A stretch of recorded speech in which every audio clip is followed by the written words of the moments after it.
When night falls and the city lights are shown bright, with the country entirely asleep, then the work of the journalist begins. Our imagination goes wild, dreaming, thinking, and searching for that unique story idea. Visualizing and translating these ideas into action brings the story to life.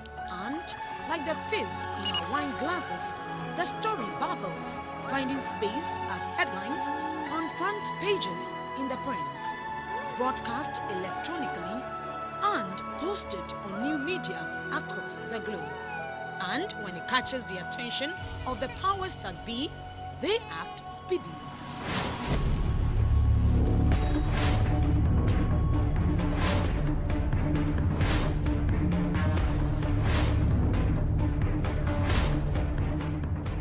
Join my able panelists and I as we speak to weightier issues from all quarters of the professional ladder, share our journalistic experiences, and offer insight beyond what is reported, all on one magazine platform, the Reporters Roundtable, every Thursday at this time on GBC24. The Reporters Roundtable, all angles, all sides. A very warm welcome to you, my cherished viewers, for tuning into the Reporters Roundtable. It is another edition. My name is Rebecca Ewa, and it is said that when the last tree dies, the last man dies. And this tells us the important role of forests in the world climate systems in both mitigating against and adapting to climate change. At the local level, forests regulate rainfall and air temperatures, and globally they affect atmospheric circulations and store significant amounts of carbon. However, deforestation and forest degradation, often driven by several factors, disrupt these systems. Forest loss is a major source of carbon emissions, and this has attracted much attention within the context of global negotiations on climate change. With the dangers that global warming poses to humanity, how do we overcome or address the activities of deforestation to protect the country's forest cover? My panelists will speak to these issues. And another sensitive area and insightful area we'll be touching on is illegal small-scale mining, popularly known as Galamsey. Sensitive because today in Ghana, the mere mention of Galamsey or illegal small-scale mining provokes an avalanche of uninformed commentary and unfounded accusations. This condition has contributed in arresting and imprisoning frank discussions aimed at formulating realistic and comprehensive measures to address the situation. Insightful, however, because it provides the opportunity to examine a critical national developmental issue, not only with respect to public health, but the whole debate on national development. The discussions on illegal mining, just like every other issue of public interest in Ghana, has been attended by partisan considerations. But would you say this is the outcome of a society that has lost essence of its role in questioning the prevailing socio-economic conditions? Early this week, we remember that some Ghanaians and Chinese were arrested for involving themselves in the illegal mining which have polluted the country's water bodies. Not only the water bodies, some farmers in the western region, specifically Amenfi areas, have turned their farmlands into mining concessions, a rather disturbing phenomenon which has the potential of affecting food security in the country. This will be the focus of our discussion on the Reporters Roundtable. This is a show produced by Phyllis Kofi, Max Sisu, and Celestine Avi. You can follow us on Twitter at RoundtableGH, or you can follow me as well at Rebecca Ewa. That is our handle. And you can also get us via text or via WhatsApp on 02444 75422. Later on, when the lines are activated, you can also call into the program on 0501 552 729. In here, I have Justice Lee Adoboy. Justice is an environmental journalist and coordinator of the Ghana Water and Sanitation Environmental Journalist Network, GWJN. Daryl Bosom is an expert in environmental issues. He is with Arosha Ghana, an environmental NGO. And also here with me is Duke Tego. Duke is a journalist and he is with the Inside newspaper. Thank you, gentlemen, for joining us. Thank you, too, Rebecca. Darryl, you are an environmentalist and a preservationist as well. Let's start with you. What would, for the benefit of my viewers, what is deforestation? Yes, thank you very much, Rebecca, and I'm also happy to be here. Deforestation, which has become a very topical issue now, is basically defined in ecological terms as converting an area which is known to be forest into another land use form that takes away the forest structure, forest functions of this area. So you have a forest and you go there, you clear it for another land use form, possibly like farming, or for activities like mining, or even for construction activities, and you change the forest reserve into, or the forest area into an area that is no more a forest. So if you look at it, the nature of change is such that this area cannot come back to a forest status as it used to be. So that is basically deforestation. It's clearly removing forest stands. So the area which used to be forest is no more a forest, and is now for other purposes, which is agriculture, mining, settlement development, and many other developments that most people undertake. Yeah. But what are the major causes of deforestation? Yes, there are so many causes. If you look at it critically, there are several things, what we say, many things that drive it. And we say driving means that certain activities that lead to conversion of forests into other land use forms. And in Ghana, globally, I would say major among the list of driving forces is agriculture. It's been seen to be the major driver of deforestation all across the world. And we also have issues like wood, for wood fuels, cutting trees, also for wood fuel, also for lumber, for the timber market, which is also a very strong industry. So it's one of the major causes. And then we also have population growth, settlement, development, infrastructure, and all of that also drive deforestation, because we need space to put up all this beautiful grey infrastructure we see around us. So this is a major driver. And then also another one that we can talk about is mining. Mining activity is also a major driver of deforestation, where you remove forest cover because there's something under the earth, and we know the mineral is not hanging in space. It's mostly under the soil, and the trees sit on the land. So once you need to remove the forest before you can take these minerals. So these are the major drivers. In Ghana, almost these things still apply. Agriculture, tree cutting for wood fuel and also for timber. Is the tree cutting the same as illegal logging? Well, there are several ways. It becomes illegal when it is not in line with the national laws which regulates timber cutting and also management. So that is when we say it's illegal. But if you do tree cutting within the remit of the law, then you wouldn't say it is illegal, because there are standards, regulations. So just like every natural resources, you can use now and still have it for tomorrow. But you need to follow some standards. And it's when you do that, then you have legal logging, or if you don't, it is illegal logging. Yeah. But how can, is there a way of stopping deforestation?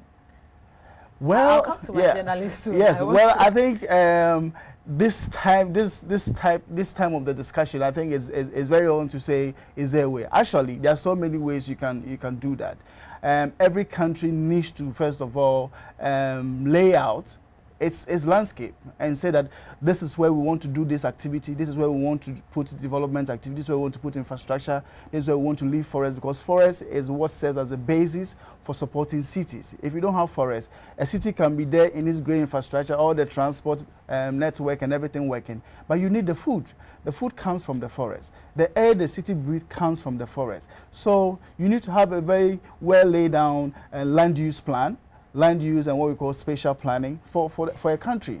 And that is where in most cases we don't have. So everybody gets to the landscape anywhere without looking at what is there. If it's a watershed, it's a wetland, they just go and mount a petrol station there. If it's a forest, we say, oh, this place is nice, let me put my building here. But we need to plan as a country. One of the major ways to do that is for every country to have a development plan, a development agenda, which will be situated within the context of the landscape. That is one of the major ways you can do that. And several things go into that. But maybe as the discussion go on, maybe you can pick on each one of them and then discuss them. Okay. Justice, as a journalist, how does deforestation affect human life? You are an environmental journalist. Okay, let me start from here. You, like Darryl rightly mentioned, activities such as farming, development and so on, bring about the clearing of forest. Now, and then he also touched on every nation having a national policy as to how forest or land is used in such a way that the ecosystem is protected, is maintained, because human beings as we are part of the ecosystem, and it's a kind of symbiosis. We depend on the environment as much as the environment depends on us. But you will realize that in one way or the other, we humans have been very much unfair to the environment that we depend on. Now, so you see us going to construct just one thin road. For instance, recently the GFAT road from 37 to T Junction, Labadi T Junction, all the neem trees, all the mahogany trees along that stretch were brought down. When we constructed the N1 highway, that place used to be, you know, have a thick, you know, tree cover, a lot of neem trees, and these were all cleared. So you realize that our activities, developmental activities, are not well thought out, because when you reverse this kind of situation, those who constructed the Independent Avenue Road, you know, through 37 to Tetekwashi, and then the Bounce Road, the one that lies in front of Tigo, you realize that deliberately the trees along those routes were preserved. So on both sides of the road, and then in the middle, that is the island, you see trees standing. So which means that these things can be done. We can make a deliberate effort to protect, you know, our forests. Now, what are the impacts of, you know, deforestation? And then let me let me also mention that activities also such as hunting, you know, charcoal burning for fuel, and these are also activities that tend to devastate forests in, you know, rapidly. For instance, when hunters go out and they leave small fire, it clears, you know, hectares of land just in the twinkle of an eye. And so you always need to have laws that, you know, regulate these things. Now, today you are seeing a country where we wake up early in the morning, you come out of the bathroom, and you feel very, very hot. You begin to sweat. You think you are sick. You go to the hospital, you are told you are not sick. What are we experiencing? Global warming, climate change. The forests that used to give us the cover, you know, the forests retain a lot of moisture, you know, and so while every other place is dry, when you enter into the forest, there is some considerable amount of, you know, moisture. And these are the things that they emit into the atmosphere, and then it protects, you know, the environment. And so the kind of heat that we are experiencing today wouldn't have been there if we did not deplete our forests. Maybe we could mention, you know, the devastation we have suffered over the past century. Ghana had a forest cover of over 8 million hectares 100 years ago. Today we have just about 1.6 or 1.5 million hectares, which means that over the past 100 years, we have cleared, we have destroyed about 7 million hectares of our forest cover. And so if the kind of, you know, situation we have continues, how long will it take for us to bring down the rest of the 1.4 million, you know, hectares that is left? And so you realize that what used to protect our environment, protecting our human beings, protecting our health, giving us rain. Now, how much of rainfall do we have in a year? Previously, in March, there is some rain even in the farming areas, so that those who clear their bush and are beginning to plant. But today, the rains wait until late April, May, sometimes June, because the forests that, you know, used to be there that created the atmosphere for rain are no more there. They've all gone. And so this goes a long way to affect, you know, our ecosystem in terms of how much rain we get. And how much rain you get also tells on a country that still depends on rain-fed agriculture. It tells on how much food you're able to produce in a year. And so instead of us, you know, having more of our areas producing food, the savanna is driving down. From the north, the savanna is driving down rapidly towards the south. And as the savanna keeps driving down, your rainfall is limited. Your rainfall pattern becomes unpredictable. So farmers don't know when they are going to plant anymore. And so food security depends on chance rather than design. So even in terms of food alone, in terms of the weather condition alone, human health alone, deforestation is creating a bleak future for this country. I believe in the future we are going to talk about how it even affects our water resources. So I will leave it here now so that we can continue. Let me bring in Duke, then I will come to you, Daryl, to paint us a picture of how depleted our forest is, because Justice has given us to some bits, but you are also on the field, so you can also give us the current situation. So that Duke, what do you make of all that has been said here? All right, I believe there are important issues surrounding deforestation which deserves enough attention. And it seems that what we have had over the years has been a touch-and-go affair. All governments come, and in 4 years, they put in place policies which would only help them run government. And then after another 4 years, they are waiting to contest and go for another election. So we haven't seen a certain consistent attempt at promoting a national policy around the issues we are discussing. And that is where I think we have had a challenge. I believe also that we are also talking about the arrangements we have adopted for the exploitation and the management of our natural resources, including timber, wood, and every other resource. As you said earlier, we'll be discussing about gold, Galamsey, and all of those. Now, I know that there is a national wood policy that has been put in place. And this policy was actually meant to help government actually purchase wood products made for government projects from legal sources.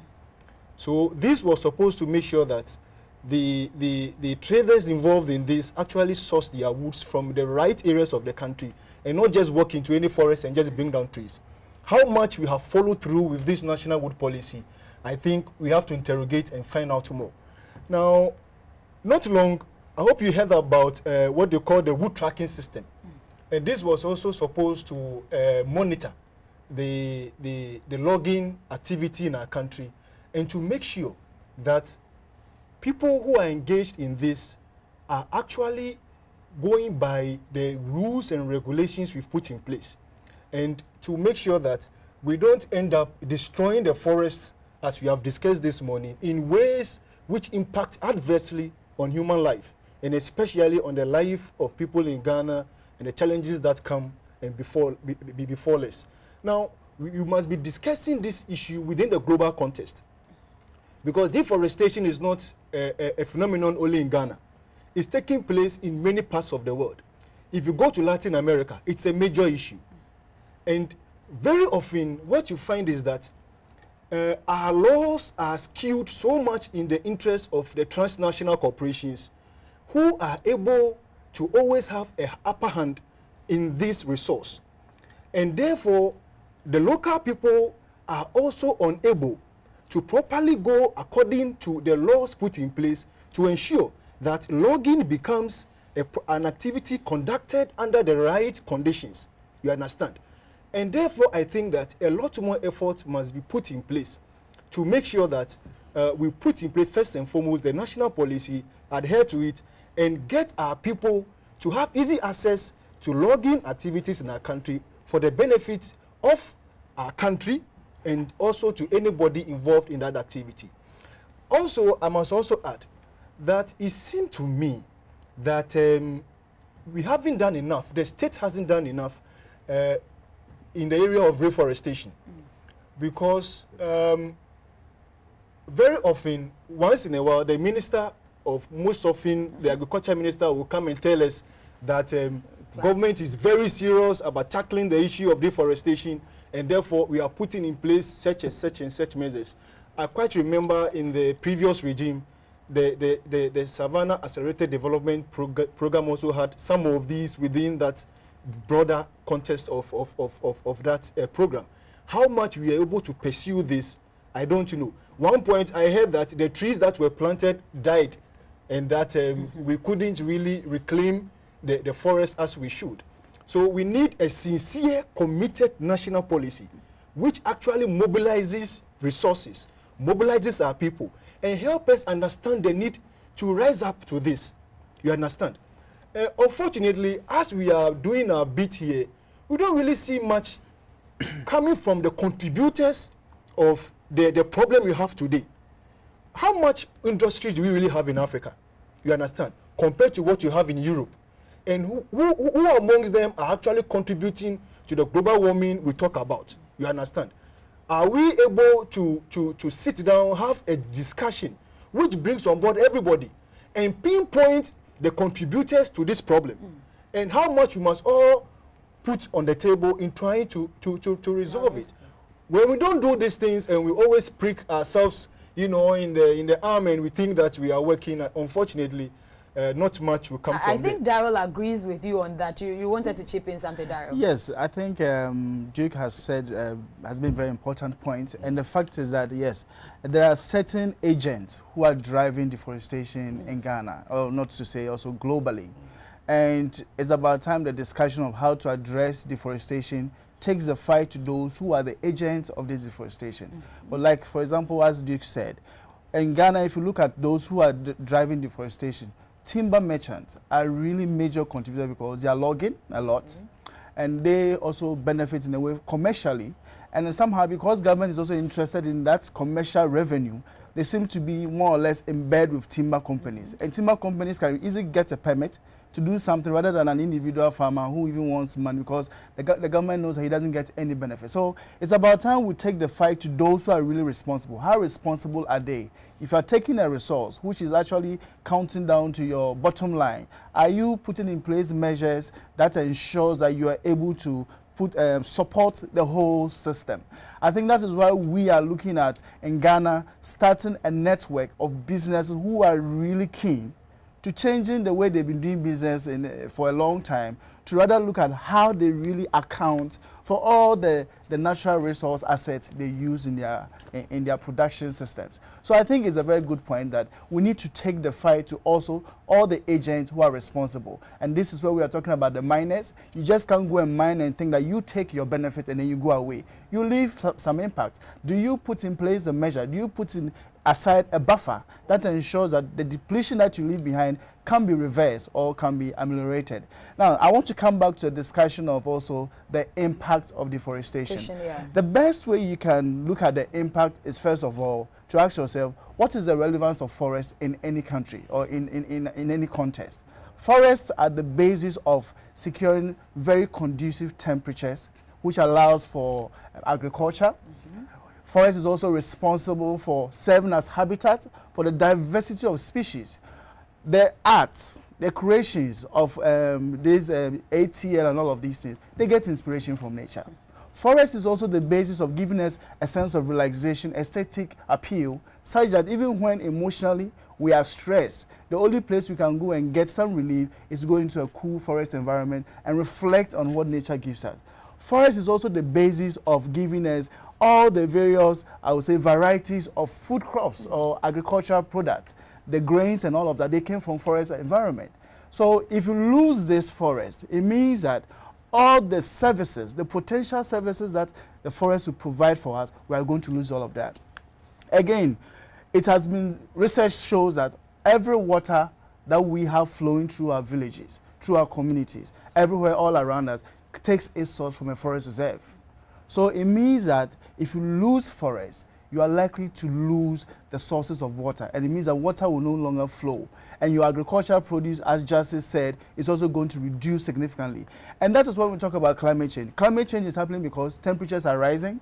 There is also variability in precipitation. Rainfall has also reduced.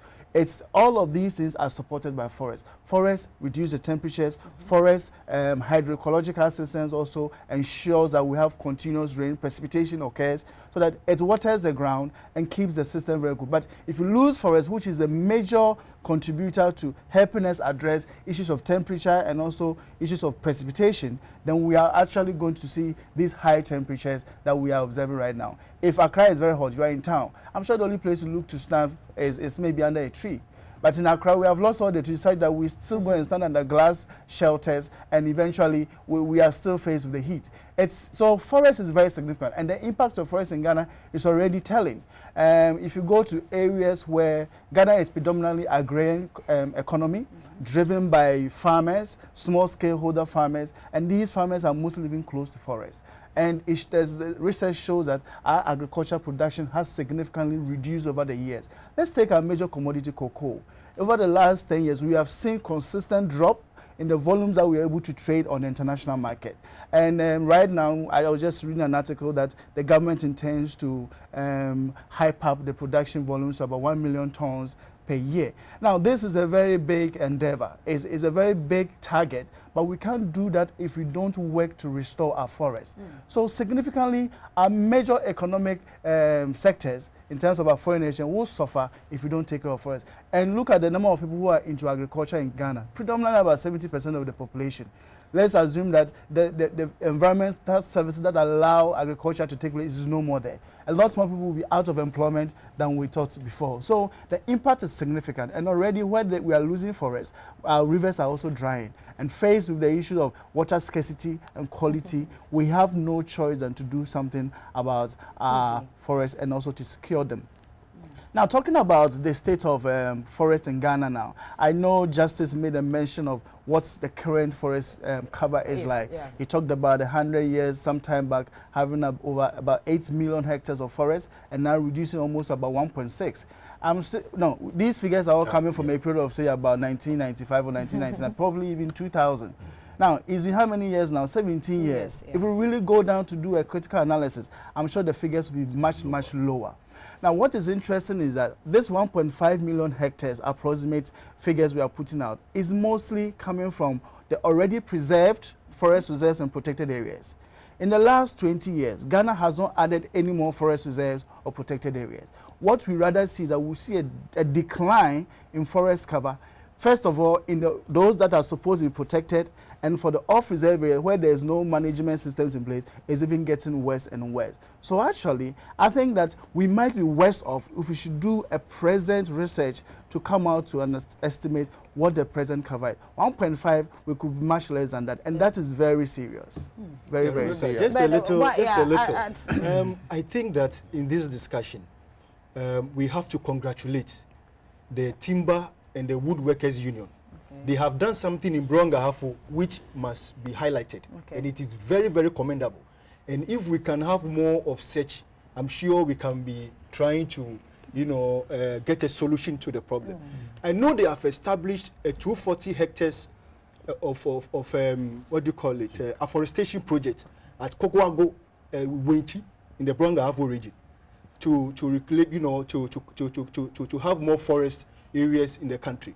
And this is a huge project which has been consistent, and the Timber and Woodworkers Union have dedicated so much to it. And I think that it is so wonderful. I've been there once, and I think that we have to put in a lot more effort, support them to do it well. So the Trades Union Congress and the Timber and Woodworkers Union must be commended for this particular project. They have done very well in this regard. Great. Great. But why do you think we haven't been able to arrest this situation as a nation? Well, as I said earlier, you see, Rebecca, we live in a country where, from time immemorial, we have always put government. When I say government, I'm talking about the head of state, our elected members of parliament, and some of the public and civil service institutions to the fore when it comes to how national programs are driven. We haven't really had a people-centered, approach where, for instance, we have brigades in all the constituencies, in all the regions of our country, dedicated towards the promotion of one particular idea. You understand? Very often what we have is to set up authorities which will then see to it that these things are done.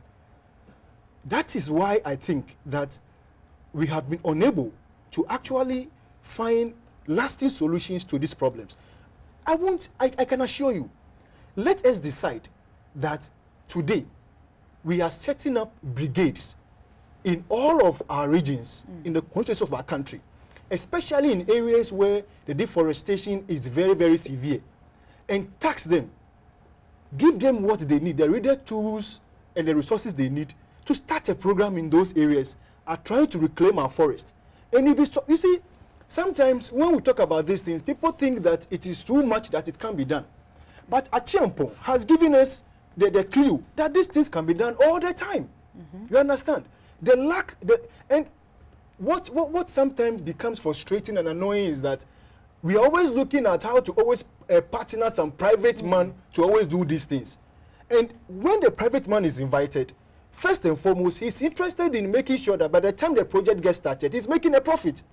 And therefore, there is no zeal, there is no commitment towards ensuring that the problem is resolved if there is no profit. But we as Ghanaians who recognize the danger posed to us by this, you understand? We are the ones who recognize that we don't have rainfalls in our country. We know what this is doing to agriculture. We know what it is actually doing to huge sectors of our national life. And therefore, we need a certain inclination which will drive us towards this particular goal, if this is not there. And these things will come from the leadership of the country. You understand? Putting in place these arrangements. If we don't do it, unfortunately, the problems will get worse. You understand? That is what I think we must do. We need a national mobilization effort. It doesn't matter whether you are in Accra. You understand? If it is possible, let's get our secondary schools to dedicate one day in the term to go to some part of the country to go and just plant trees. It should be part of the curriculum. This is a national program. If we don't do that, we don't mobilize towards it, it will persist and there will be no solution. Right. Justice, do you think those involved in deforestation actually have political support? That is why we are not able to address the situation to the letter. Now, yeah, there are times you say yes and no. The yes is that, yes, the system, governance demands a lot of financial resources, revenue, and, government receives a lot of revenue from these timber merchants, as it were. And so if you are shutting it down, if you are preventing them from logging and lumbering, the revenue that accrues to the state coffers does not come. Secondly, also, these are areas that jobs are created for so many people.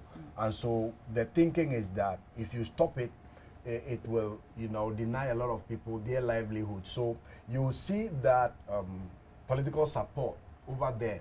However, also, you also begin to realize that some of these practitioners, they are not interested in our well-being, as it were. For instance, when you look at all the reforestation activities that are going on, ask yourself, what species of wood are being planted? Mostly teak, mostly rubber. And these trees also have a cycle that will be felled again, okay? But ask yourself, when you see a huge mahogany tree, when you see a huge odum tree, how many years did it take that tree to grow? But you are going to fell that tree, and then there used to be this regulation that when you fell one tree, you plant a number of them around the same place, or you even plant them and let them begin to grow before you fell one tree. These things are not enforced. And so you realize that both the system and then those who benefit from it are only interested in the revenue that comes from it. Now, I had a situation where a minister gave approval for mining in a forest reserve in one region. This happened in 2009, 2010 thereabout. Then the same minister led forestry people to go and cut down cocoa trees that he claimed were cultivated in a forest reserve. So I asked myself, cocoa tree and mining, which of them would promote, you know, reforestation? Because cocoa tree itself is a plant on its own, and it provides a lot of shade for the land, and it provides a lot of the things we are talking about today. So cocoa plantations, to me, are not strictly activities that don't promote reforestation. But this is what a minister did, giving license for mining in one forest reserve, cutting down cocoa trees in another forest reserve. What am I talking about? And what did you as a media person do? Oh, I highlighted it. Activities went around about it. You see, we don't have a coordination in our national policy implementation. One of the things I will mention, which is not part of strictly reforestation, but as we are talking about it, there was a time when a contract was supposed to be given for, you know, cutting down those tree stumps that are in the river water that have been causing the boat disasters. 5 ministries were quarreling over it. And the reason they were quarreling over it is the booty that comes from it. Why? Why can't we coordinate our national policy implementation such that agriculture is doing something but has behind its, you know, at the back of its mind that what we are doing must be done responsibly according to the regulations of the Forestry Commission, which is under a different ministry. Lands and mining is also doing something and wants to be sure that what we are doing does not affect water resources. So you need that clear coordination, policy coordination. Other than that, each ministry is doing something like compartmentation security services have it. You are doing something, your brother doesn't know what you are doing. And each ministry is just going, and some of the times, some activities by some of these ministries defeat the purposes of other activities from other ministries. And so, as we go on, one of the things we will call for is enforcement. A concerted effort. Then a concerted effort. Okay. Not just doing things to show that, oh, we are talking about deforestation, we want to repair. While, on the other hand, we allow certain activities to go on that cause more devastation than we have come to meet. Right. Daryl, whose duty exactly is it to tackle these issues? I ask this because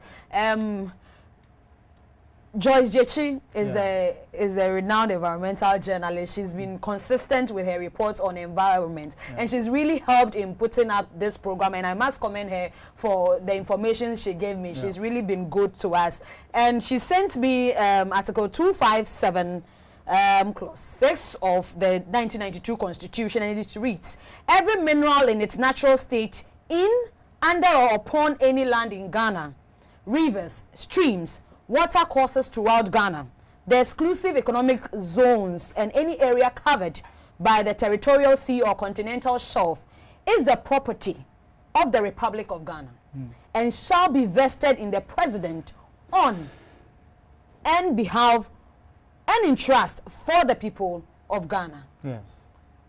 I think we would find this very relevant when we come to discuss the issue of gold. No, but natural resources, forests also falls under natural resources. Sure. But actually, the discussion of whose duty, you know, as a state, we have systems and structures that have been put in place to ensure the sustainable management of all sectors of our development. Natural resources, agriculture, health, and all of that. We have systems. So that's why we have at the head of affairs, the head of state or the president. And then he also constitutes what we call the cabinet and all the various legislature arms of government, their legislature. We have all the others working. And then we have all the ministries. The ministries also translate into commissions. So if you look at the way Ghana is structured, or as many states are structured, there is supposed to be a leadership. these structures or systems are supposed to set the vision for which every Ghanaian should pursue. So if you are somebody in the community somewhere and say West Gonja, everything you are doing should flow up into the various national visions for the various departments. So for me, I would say when it comes to whose duty, the duty first lies in those structures and systems put in place for the state to ensure that the sustainability of all the resources available to us. So first of all, it lies, like he said with the Constitution, the duty lies with the President first, who has been put there to take our issues, highlight it, and make sure that we manage things successfully. And then he in turn has put in place ministries, commissions, and all of that. And there are people who are managing these institutions. The commissions and state institutions which have been put in place, they have first and foremost responsibility. They need to set the guidelines. They need to guide the populace that, okay, look, we know you want to harvest charcoal so that you can earn some income, but this is the direction as a state we are going. You want minerals to increase our economic revenue. This is the direction we want. It's not just about the revenue. We should look at beyond this time of our life as a country. We have legacy issues to protect. So, I mean, that is what all this. So first and foremost, the responsibility lies with the state. But interestingly, if you go to the same Constitution, it also puts responsibility on every citizen to be responsible for defending our interests, our taxpayers' money, and safeguarding our environment. And the Constitution also says that as a responsibility, if you see somebody misusing our taxes, you as a citizen, you have the right to bring this person to book. Arrest, yes, citizen arrest. Yeah. All these things are there. Daniel, so, I'll come to you so that you complete that one, but we have to go on a quick break. Yeah. I'll come back. I know Duke is also heated up to join in the conversation. Yeah. It is the Reporters Roundtable. We are looking at deforestation and the impact on climate change, and we'll also be tackling illegal mining somewhere in the program. And you can join us by text or on WhatsApp on 02444754222. We'll activate the phone lines later in the program. The number is 0501 552-729. The program is proudly supported by ATL, bringing fabrics to life. You were on whose duty it is. Please complete that. So as I was saying, we have these state institutions who are recognized. To the extent that if you go to the communities, they know that there are institutions which are responsible. And that is why a lot of the communities accord respect to agents of these institutions. But what is happening in Ghana and why we seem to be having a big challenge when it comes to addressing deforestation is that the very people who have entrusted the mandate and responsibility to lead us in helping to address the issue are the very same people driving the trade. Justice mentioned the issue of political interference in some of these. The institutions are doing their work. The politicians who eventually are the lead of these institutions or who are controlling the affairs of the state then come in to intervene. The ports are supposed to be the points where trade happens for timber. If you don't have permits, legalized conveyance certificate for timber, you shouldn't be able to trade it. But you see illegally cut timber going through the port. You see illegally mined gold going through the port. And interestingly, when at the end of the period, we are also looking at our GDPs and all of that. All these things eventually get factored into our revenue system. For example, if you take gold, for example, 30% of Ghana's total gold revenue is coming from the illegal sources. And this is also still accounted to us as a state. Of course, that's what we are putting out there. So it tells you that we need to put more pressure on these institutions. All the logging, the northern region, I want to give a very, very classical example. When it comes to the northern region, it's one part of the country because of its fragile nature, dry nature of it, and also the minimal rainfall patterns there. There has never been a history of even logging massively for any purpose or for timber trade. But within the last 10 years, because of what we call the Bui Hydro Dam, a need for energy, there was a process that led to massive tree cutting. And as at now, that tree cutting is still ongoing. The very people who are supposed to stop it, the trade is illegal, but somehow it gets through the port. The containers are arrested, somehow it manages to get into a ship and is gone. It goes through several checkpoints. Police, they know the laws of the country. Every contraband good should be arrested, but they still let it through. What is happening? So it means that there is something wrong. And where our leaders are failing, I think the citizenship should take up the responsibility to put bring the issues to the leadership and compel them to do the right thing. And that is how I think that we should really set up to our responsibility. And I'm happy our president is calling on all of us to be citizens. I think we have been spectators for too long. Yeah, Rebecca. Duke, what can the media do to help address these issues? All right, I think first and foremost, the media has done quite a lot of work in bringing the issues to light, in helping the Ghanaian people understand the problem we face and what each and every one of us can contribute towards resolving the problem. So I think the media has done a lot, but there is still more to be done. For instance, I know that some of the media houses now have reporters dedicated just to this issue, and they move around the country to try and talk to the local people about what it is that we cannot contribute towards trying to resolve the problem. And they've been moving around. I've read some of them. I also know that the Third World Network, that is led by Dr. Yao Graham, has also written extensively on this matter. And because they were able to link deforestation and also to the issue of mining generally in our country, they have written a lot. And I think these have also, to some extent, helped policymakers understand the crisis and what their inputs must be, to it. So TWN has also helped. You'll be surprised to know that His Holiness the Pope of the Roman Catholic Church, has also written extensively on this matter, Pope Francis. And he's been so worried that you read the last encyclical he issued to the church, entitled the Laudato Si, in which he mentions that if care was not taken, in less than 30 years, human life on earth would be so difficult. And he traces the foundations of this crisis to the greed, the greed of a few of our people who do not really care what activities like these will have on human life. And I think that from what is happening, the time has come for each and every one of us, not only in Ghana, the world over, to understand that this planet is sustained as a result of the forest we have, and as a result of the, we destroy it to our own peril. The politicians and the policymakers will always have good reason for them to do what they do. But we, who do not benefit in any way from some of these activities, must rise up and, if possible, begin our small campaigns in our communities towards trying to resolve these problems. If we sit down in Accra and think that for us the only thing we need is for the food to come for Bronga Afu, so let's leave it to the timber and woodworkers union to go and fight their battle. Let's leave it to the farmers to fight their battles. Very soon, the food itself will no longer be there for us to be eating. So this demands a national effort right from each and every one of us.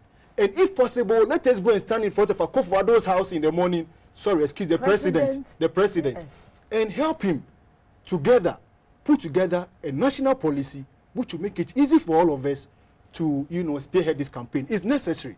And if we don't do it, the consequences will come. And I think the president has started it, even in his State of the Nation address. I remember a line that talked about, we are holding it in trust for generations yet unborn. I can't. But Rebecca, one thing that is also very crucial, we don't have to, do all of this thinking that there's already nothing on the ground. We have excellent policies and legal frameworks when it comes to how we should manage our forest estate in this country.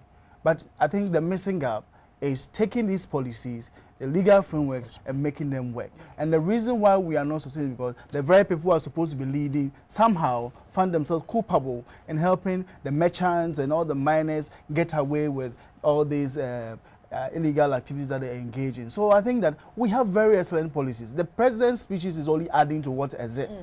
But I think what we need to do is that we should make the leaders in some of these institutions very accountable. You have been put there as a leader to drive vision and also implementation. What has been your outcome? What has been your achievement? These are some of the things we should be looking at so that we can, because the thing is that, like Duke said, we sit in Accra. Eventually, the way we pay for we not being concerned about what is happening in the villages, well, this is where everything is happening, is that they increase the water utility bills for you. Yeah. You have to pay higher prices because somebody is doing Galamsey somewhere else, and you sit in Accra. Oh, it doesn't have anything to do with me in the morning. All I need to do is wake up at 5 o'clock, sit in my car, go to work, put on the air condition, do my paperwork, nicely send my reports to my manager superiors. I'm paid at the end of the month, and I'm back to town. I'm back home again. You don't know what is happening. You go for water, you turn on the tap, it's flowing, and all of this. You don't care. Everybody in Accra, where the action happens, needs to be concerned about what is happening in the outskirts of Accra. And that is where there's a missing gap. There's a big gap between what is happening in the rural areas, which is also the larger portion of the country, and what is happening in the urban centers. We need to be concerned what the people in the rural areas are going through in terms of access to resources and even their own capacity and ability to manage these resources, and the abuses that are being perpetrated against all of these rights that they have. Okay, let me give Justice the last one so that we switch quickly to the other topic. Let me make a little correction to the figure. 30% of the gold that is mined, accounted for, is from the small-scale sector. Yes, mostly. And that small-scale sector also has portion of it being illegal. So we are taking, we are receiving the benefits of the illegal mining as part of the whole national resource, exploitation that we report at the end of the year. That is where the state is culpable. Now, one of our state institutions that some of the times I hold accountable and I find, sometimes disappointing is the EPA, the Environmental Protection Agency. They have been given a mandate to protect and preserve, conserve. When you look at the EPA law, they're supposed to protect, preserve, conserve our, natural environment. And most of the things that we are talking about happen in the natural environment.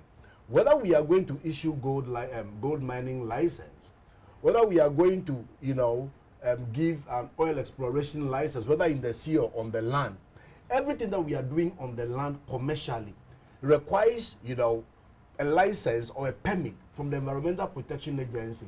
Now, I must say that there are times I am aware that the EPA said no, but state officials, jumped over them. But remember 2 years ago what happened at Kwame Nkrumah Circle? That called the whole nation to action. And then we began to move about, and we started seeing, filling stations sited on waterways and so on. And these things, create the devastating. And then EPA had issued licenses for some of those things. But as we speak, the fellow who was at the head of EPA is still at post. Ghana, nobody gets fired for creating, the environment for lives to be lost. Nobody gets fired for creating the environment for, the forest to be degraded. Nobody gets fired when anything goes wrong in this country. So you are calling enforcement, strict enforcement of the mandates given to state institutions. You are not just there to sit in a V8 and drive around. You are not just there to sit in a cozy air-conditioned office being, catered for by the taxpayers' money. You are there to take action on certain things and ensure that this country lives in peace, to ensure that this country is preserved and conserved for the next generation to come. If you don't do it, if you don't, implement what you have been asked to implement, you should be fined. Right. It is a Reporters Roundtable, and we are looking at deforestation and its impact on climate change and how we can preserve our forest cover. We'll come back shortly to tackle the issue of illegal mining. But before then, please, let's take a look at this video that will dovetail into our next segment when we come back. Make sure that you can also reach us on the numbers that have been put out. It's on your screen, 02444754222. Send me your text, send me your WhatsApp. I'll read it right here on set. My dress is provided by Ashrifia, where they designed it, and the fabric was provided by ATL Bringing Fabrics. Tula. This forest is called the Etiwa Range Forest Reserve. The Etiwa Range Forest Reserve covers a total land area of 263 kilometers square and represents about 33.5% of the remaining closed forest in Ghana's eastern region. The forest is found in 5 local government administrative districts, with a large part of it located in the East Achim Municipal and Etiwa district all in the eastern region of Ghana and under the authority of the Achim-Ebuakwa traditional area, with Chebi as its capital. The forest has many communities on its fringes that benefit from its vast resources.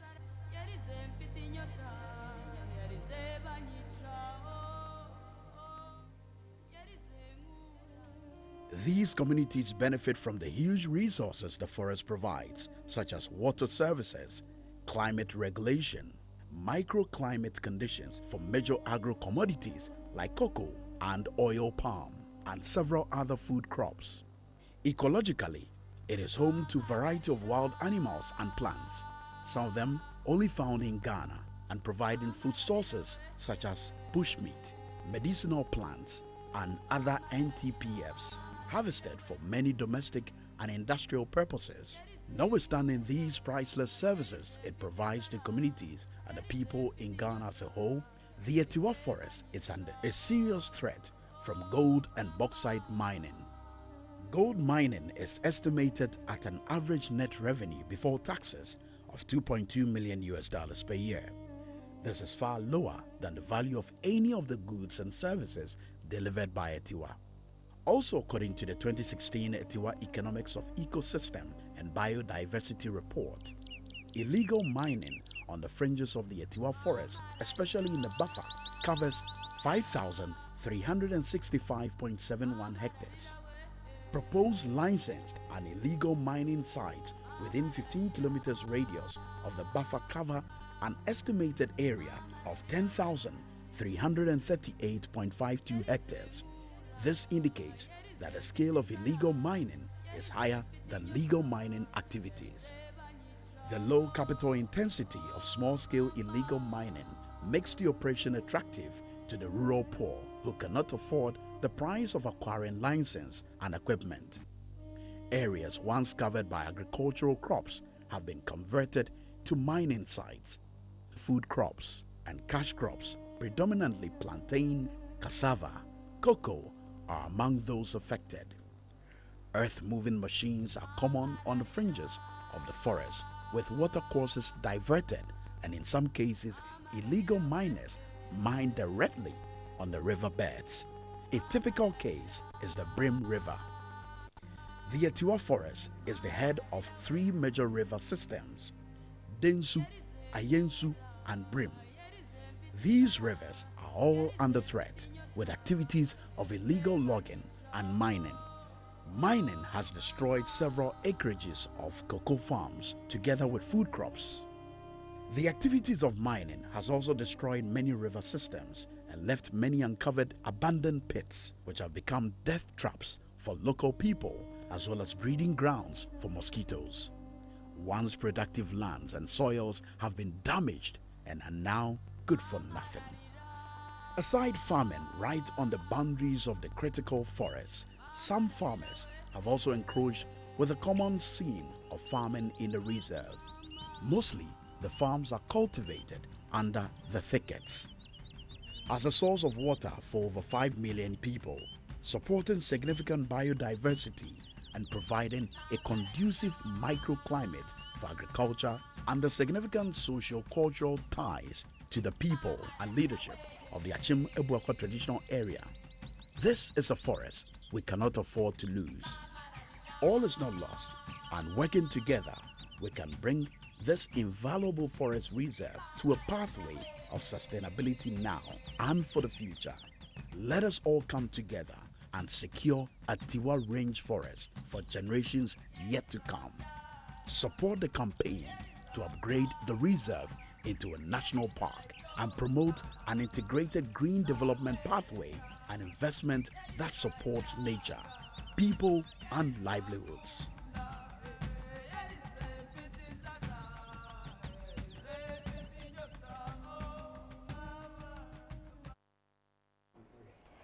I guess you saw the video. We did not say more. You are seeing it for yourself, what has happened to our land. This is just one aspect of Ghana. Daryl. Yes. That is in Achim-Ebuakwa. This is, yes. Just Achim-Ebuakwa. Yeah. Now, illegal logging is happening rapidly in the north. a savanna area, can you just imagine what will become of us? Because it is not just a cliche that when the last tree dies, we should do something quickly. And it brought in the issue of Galamsey, and I would want us to look at it. Let me start with you, Duke. Yeah. How bad is this situation? Well, I'm not so sure if we should be starting from the point of view of whether Galamsey is bad or whether Galamseyers are so brutal. I'm not so sure that is how we should be starting. Okay, so how should we start? My dear Rebecca. Yes, Duke. This is an issue we have to discuss with a certain level of seriousness. Seriousness in the sense that we recognize the challenges, the difficulties that are faced by very poor people in our country. Now, very often, when you start this way, then others jump in and say that, look, you are trying to legitimize or support people who are involved in this industry, no matter how bad the activities are to our country. My dear, first and foremost, yesterday, I think Graphic reported that Mr. Peter Amewu, yes, the Lands and Natural Resources Minister, had issued an ultimatum. A 3-week ultimatum. That illegal miners or small-scale miners or whatever you call them must cease their activities. But whilst I was reading the story, I quickly remembered what our own government has done to our resource, our gold resource, and how very shoddy negotiations has really gone to completely exploit our country and destroyed every chance we stood at actually gaining anything from our gold resource. In 2003, you know, the Newmont presented a draft investment agreement to government. And Newmont, you know, is a company based, it's a US-based company, Colorado, in respect of the mining leases they had for the Ahafo, in the Bronx Ahafo and the Achim in the eastern regions, just where we saw. Yeah. Now, these agreements were sent to the Minerals Commission, and the Minerals Commission came out and stated that in their view, the government will be setting a very bad precedent if approval was given to that agreement in that form. And quite apart from the fact that a number of the provisions are contrary to the laws of our country, Newmont was asking for terms which were completely shocking. And in the end, our country stood to gain nothing. Rebecca, you will be shocked to know that this agreement, in spite of the opposition that was raised by the Minerals Commission, was ratified by Parliament on the 18th of December. I'm talking about early December. By 18th December, they had ratified the agreement after Cabinet had actually signed it. Very quick. This is Newmont 1. Now, as a result of this, I think the Tamils government noticed that there were problems. And not only in Ghana, in many parts of Africa and in West Africa, where there were challenges, there were a movement springing up, which were calling for a change in the regime of the time. And therefore, the Tamils government held a meeting with the then Newmont boss who was visiting the country. And they came to conclusion that they have to look into that agreement, the Newmont 1 agreement. As we speak, what has happened in our new agreement with Goldfields is so shocking you can't believe it. You know, they managed to get poor Professor Kilakpasoya, an old man who has served this country for so many years, dedicated his time and decided that they will look into the Newmont agreement, which they did. And they came out with proper laid down negotiation procedures to guide our future negotiations with gold mining companies. They ignored it. And as we are speaking, they've gone back to that agreement they signed with Newmont, which the Minerals Commission complained was so bad and was not in the interest of our country. Why are we pretending as if gold is a resource that Ghanaians cannot own? And that all the time, foreigners, Newmont, Goldfields are the ones who can only have access to our gold. under very strange negotiation regimes, which leave our country with nothing. Look, in 2006. But are their operations illegal? Madam, you see, Galamsey has sprung up for reasons. Okay. They didn't spring up because there are some Ghanaians who thought that cutting down forests was a very good thing, or just digging the ground was good. But they do that for a reason. Don't forget, many of these Galamseyers were once farmers. You'll be surprised. I have read in-depth statistics, research, which shows that more than 80% of Galamsey operators in Ghana were once farmers. Their lands were taken over under very strange circumstances, under false pretenses, and they were handed over to foreign gold mining companies, transnational mining companies. These farmers no longer have any means of livelihood and are now forced to be engaged in this as a way of surviving. So we shouldn't be only interested in looking at Galamsey and what it is doing. In any case, who says that when they do their legal Galamsey, it doesn't destroy our soil? It doesn't destroy the earth. It destroys our landscape. Go to Newmont, go to Goldfields, go to their mines and see the area. Look, about 4 years ago. I'd rather prefer we leave out the names because my dear, I don't want to engage in a legal tussle now. Yeah, okay, so let's just like mining concessions that have been given to companies. My dear, that only 4 years ago, one of these big mining companies, they polluted water drinking bodies in the western region. But with cyanide, this issue came up, and in fact, I was privileged to have been in a meeting that was held at the Ministry of Environment, Science and Technology, where a meeting was held about compensation to the people of the area whose water bodies were polluted. So it is not only Galamsey operations which pollute our bodies and destroys our landscape. You understand? This is what we have to be considering. Now, when we have looked at this general picture, then we can come back and see that what is it we can do to make sure that we stop this. Okay. First and foremost, number one, I believe the government of Ghana must set up a mining company to mine our own gold. Very often, we are so excited about going for this foreign direct investment into mining, so that because they believe that we're going to get some money to mine gold. What does it take in Ghana today to set up a state mining company to mine our own gold? Let me give you only two statistics, and I'll leave the discussion for the rest. Okay. In 2006, Goldfields Ghana Limited, for their Takwa and Damang mines, they produced 916,853 ounces of gold, which gave them 36,339,657 million US dollars. Out of this, our government got 6.7% in royalties. And the statistics continue. I'll just rush forward to 2011.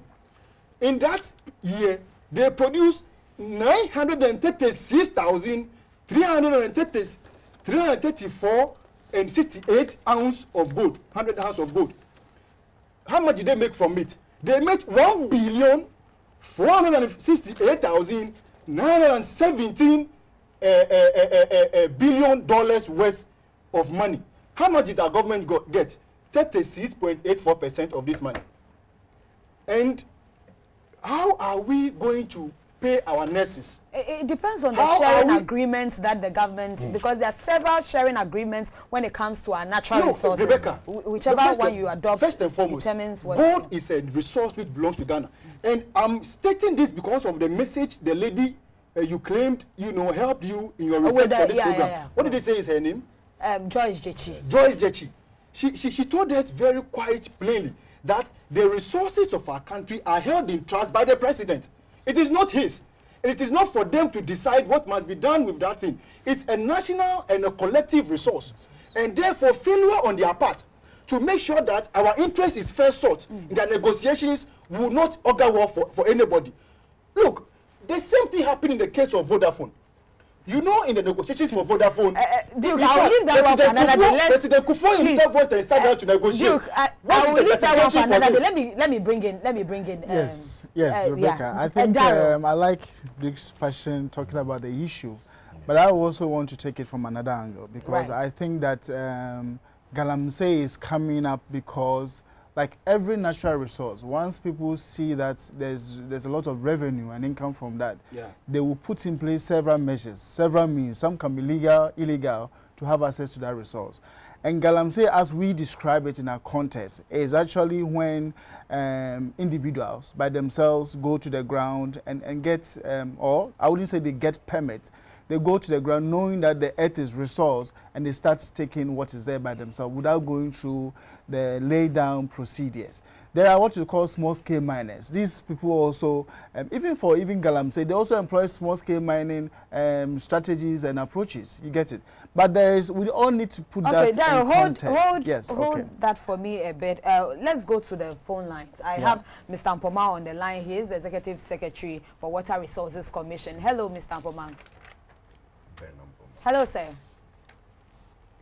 Hello. Mr. Mpoma, can you hear us? Hello, Mr. Mpoma.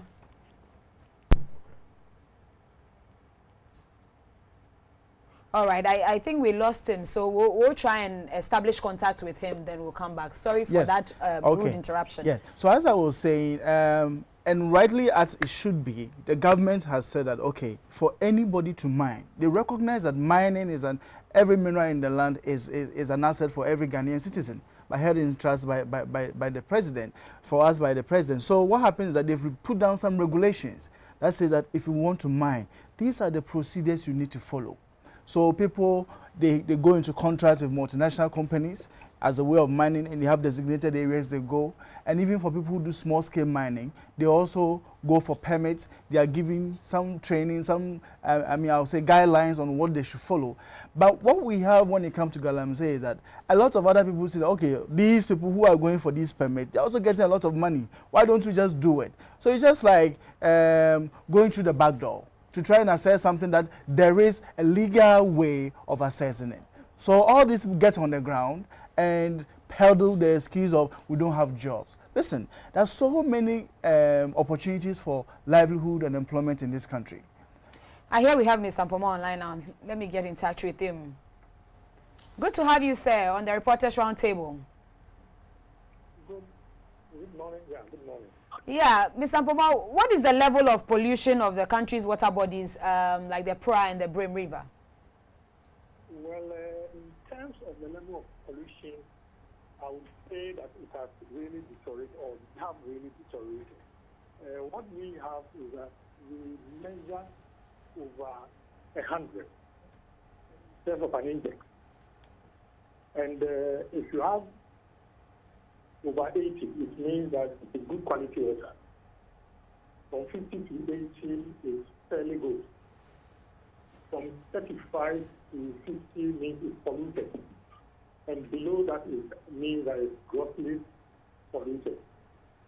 Now, if you look at all these figures that is mentioned,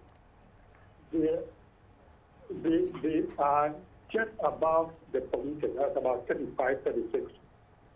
Even though previously from 2005, some of them were even unpolluted water, which was above 80. So the level of deterioration has been very, very fast. Of course, we all know the reasons why. So if you are not careful, we're going to grossly polluted, and that makes it very serious in terms of the consequences with regards to treatment and also for public health, and then also aquatic life. But what can we do to save our water bodies? Well, the national security. That is what is important now. That everybody has to involve and ensure that we treat it as a security matter and that's why Mr. Mpoma, could you please reposition yourself a bit? I think your line is breaking. The line is very bad. Can you hear me? Hello. Can you hear me now? Can you hear me? Yes, we can hear you loud and clear. Please carry on with your submission. I think we lost him. We'll call him back. The lines are giving us problems. But But he was on, the situation. But Daryl, you were on something. Complete that one soon. Yes. Then we find out how the issue of Galamsey is impacting on our water bodies and how we can secure. So we are having this problem with Galamsey because these people are getting up, not going through the appropriate channels, not following the regulations with regards to mining. I acknowledge that there are some institutions, agencies which are doing legal mining and still have problems with it. And the cases that he mentioned are all cases that we are all very well aware of. And there are, processes in place now to try and rectify those challenges. But for these people, they are unregulated, they get up because they think they can dig, they have the energy, they just dig anywhere in this country. And that is where the problem is. You have a resource, you have the need for something, but it's not like we're a state that is not governed by laws.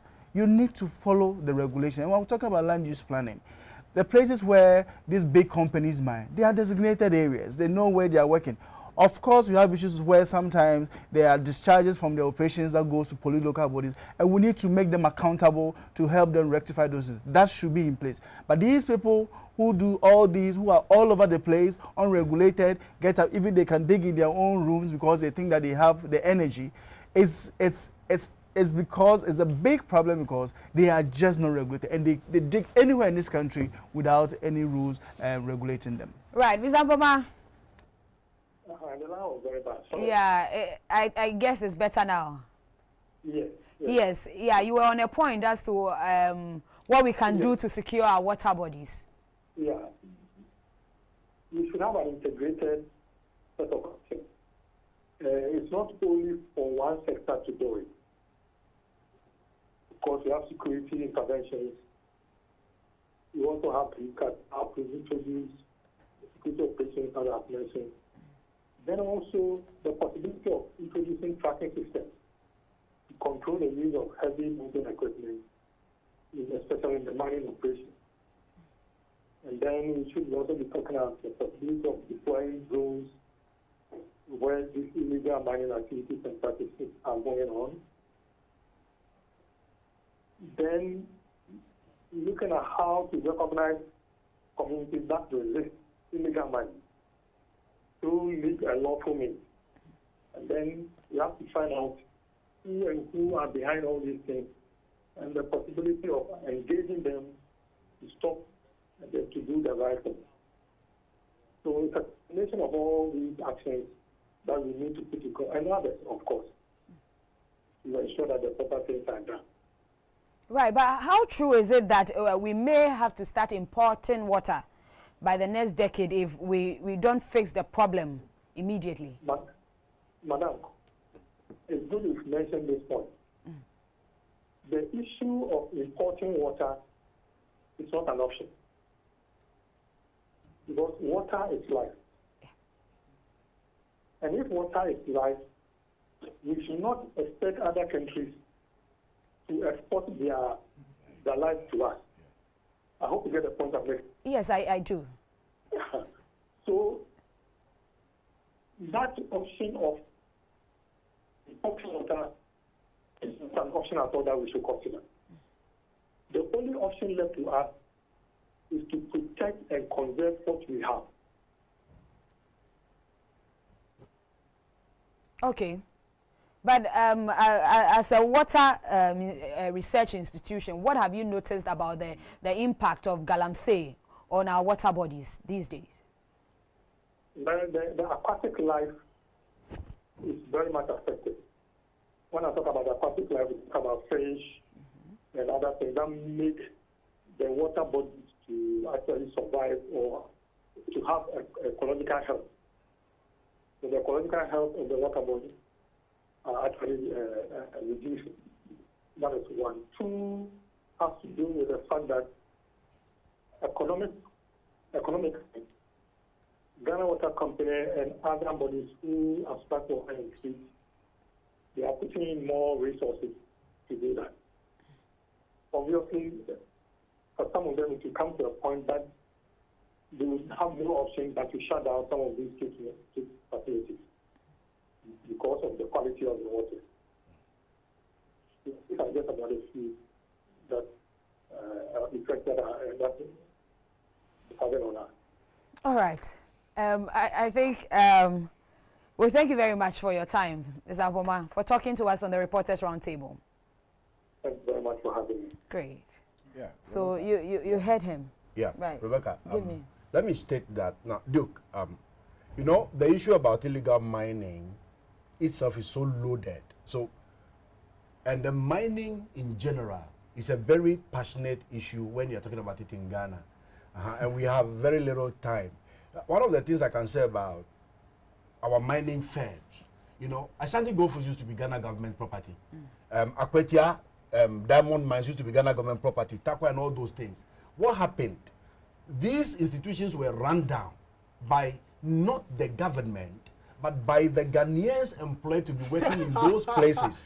To the point that... That's a lie. Now, hold on, no, Duke, excuse me. Duke, Excuse me. let him have his To the take. point that, as, you know, the close of the 1970s to the early 1980s, consolidated fund was being used to pay workers of mining firms, to service, you know, their vehicles for them, to finance their activities. Consolidated fund. When the mining firm is no more able to provide money, this is how we Ghanaians sold ourselves into the hands of these multinationals. Because when you have, like we have today, can you imagine that if Ghana government were supposed to be running Ashanti Gold Fields before the labor force that had been laid off last year, where would government find the money from to do such a thing? And so we take, you know, we do things in this country just looking at our personal interests rather than looking at the general interest of Ghanaians, of the nation. And this lands us in trouble. Now, let me also come to the point that Darrell was making. Small-scale mining is a legal activity in Ghana. Now, small-scale mining is reserved, just like petty trading is reserved for Ghanaians. Small-scale mining is reserved for Ghanaians. And so, when you want to do small-scale mining, you go through a licensing process. All the regulatory authorities coming, and then you are given the license to mine. Just like the large-scale miners, these people post bonds. You post a bond so that when your activity devastates the environment, that insurance is just like an insurance cover. It's used for reclamation and so on. Now, like Dara was saying, the mining firms we are mentioning, we know where they are operating. And so we are able to zero in on them and check their activities. All the cyanide spillage that has gone on in this country, that has been reported in this country, it is because we knew where they were operating and we were able to track them and know what they were doing and brought out the ills of their activities. And then some of them have been correcting. We will not say we are there yet, but we are now leaving them, you know, scot-free, to go scot-free, the big mining firms. But our brothers who are in the illegal mining business, now, where does mining become illegal? One, when you don't have the mining license to mine, and you are mining, as the law states, the natural resource has been vested in the president in trust for all Ghanaians, not just for a few people. That's why when even it is on your land, the state takes over. Some of us have a problem with, though, that is what the law says. And so if you don't have a license to do it, it is illegal. Secondly, one of the crafty ways our people have been doing it these days, which is creating the chaos, the chaotic nature of illegal mining in this country, is that they have the license. Then, you know, this Galamsey thing has been there. It is not new.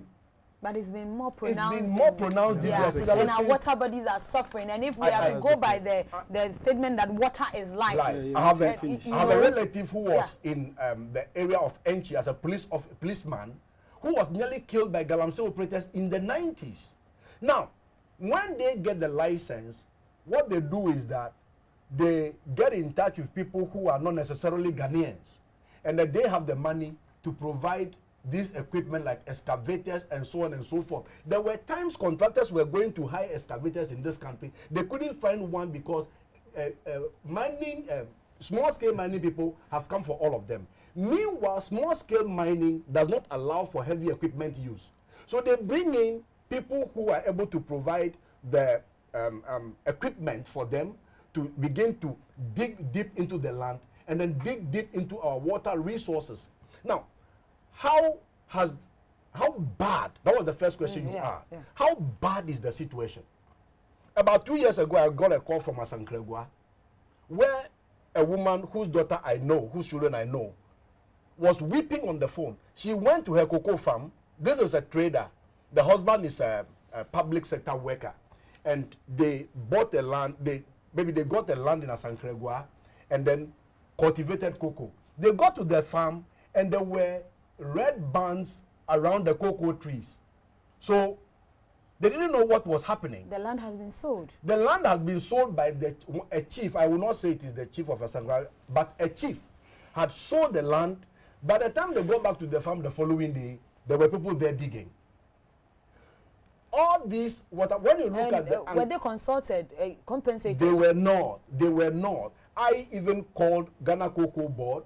I even spoke to the Ministry of Finance because they had supervisory role over the Cocoa Board then. I spoke to them about this situation. And when they went in, people are saying that they are even better off selling their cocoa farms to miners to make money than to keep the cocoa farms. Yeah. Right. Let me come to Duke. How do we regularize these illegal miners? Because it is a very important issue and it is still going on. And if we want to secure our water bodies, then we need to think about regularization. Yeah, Becky, I want to state again here. Now, I'd actually like to invite you to watch a documentary, a very brief documentary on YouTube by name Asitinapa Life in the Mining Communities. And when we have watched this, I'm sure that it will help explain a number of the issues we are discussing this morning. I would also want to insist by stating that in 2011, and this statistic is very important, as we are discussing Galamsey. What document is that? This was the president. Quoting from this document. This is the presidential address of Professor Akila Akpasoya, the president of the Ghana Academy of Arts and Sciences, last year at the British Council. This was an address he delivered. I would like to quote again that in the year 2011, this was the amount of gold that was produced: 334 ounces of gold was produced by one gold mining company. They made a total of $1,468,917 million. And our government got less than 50% of this money. This is for your information. And this is verified information. The Minerals Commission have got it. And actually, this was gold produced by Goldfields Ghana Limited at the Takwa and Damang mines. Becky, yes, with the greatest of respect, I think that we have to consider again that when we are discussing these matters, we do so with a certain intention, with the intention that gold is a resource which is endowed every given people. Not everyone has got gold, but it's endowed some people in their territory so that these resources are mined for a reason. So long as gold has got a value, it's important that we exploit it to resolve problems. And I'm confident that given the billions of dollars foreigners are making out of our gold every year, if we put our minds to it and we set up a state mining company, we can make enough money. These are monies we go to beg the World Bank and the IMF for. And before they give us this money, they put all manner of restrictions in our way. If we can make money from this gold, we can pay our nurses, we can provide water, we can do so much. In absence of this, and if we keep insisting that foreign finance capital is only what can manage our resources, then there would be the marginalization of so many people. And in that respect, we can't avoid Galamsey taking place. No matter what ultimatum the minister will put in place, no matter what effort, when you watch Asitinapa, you come to realize the number of farmers who were beaten, those whose hands were chopped off by security guards of these mining companies in their quest to protect their farms from destruction.